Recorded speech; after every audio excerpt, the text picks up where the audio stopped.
Je trouve ça très frustrant de devoir dire à des parents qu'il n'y a rien d'autre que je peux leur offrir.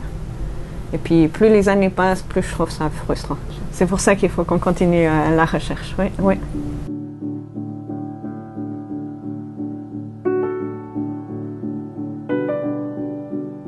Les bébés qui ont souffert de ce qu'on appelle asphyxie à la naissance, c'est ceux qui ont manqué d'oxygène ou de sang à un moment donné de la naissance. Donc il y avait le travail qui se faisait comme c'était prévu à terme, et puis tout d'un coup il y a quelque chose qui ne se passe pas comme prévu.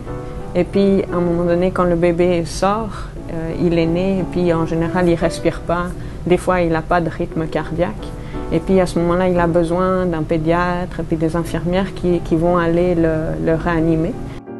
Mais le bon travail qu'a fait le pédiatre pour le ramener à la vie, maintenant tout le sang va revenir à son cerveau qui a souffert, puis le corps va essayer, si vous voulez, de compenser, puis il va envoyer plus de sang même au cerveau pour essayer de compenser ce qui s'est passé, puis ça va causer plus de dommages au cerveau.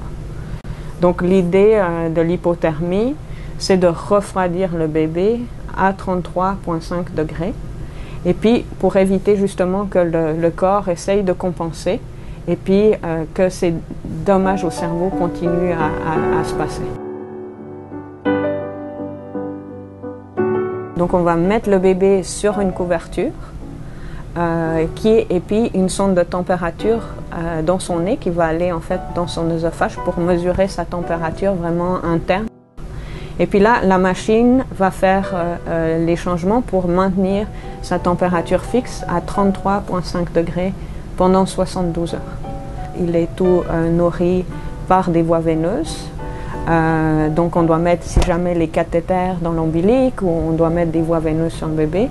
Et puis on a dit aussi le cerveau est à risque d'avoir souffert, mais en fait tous les organes du corps sont à risque d'avoir souffert, son cœur et tout ça. Donc si on voit qu'il y a des problèmes avec ça, on doit rajouter des médicaments pour supporter le cœur, pour supporter les poumons, pour supporter les reins et tout ça. On a un monitoring d'électroencéphalographie simplifié qui mesure l'activité du cerveau. Et puis plusieurs de ces machines avaient été achetées grâce à la fondation et grâce aux dons des personnes. Et puis maintenant on peut, pour tous les bébés qui arrivent, on peut monitorer cette activité du cerveau pendant l'hypothermie. Puis ça, c'est vraiment important. Et merci à tous les donateurs de la Fondation de Montréal pour enfants.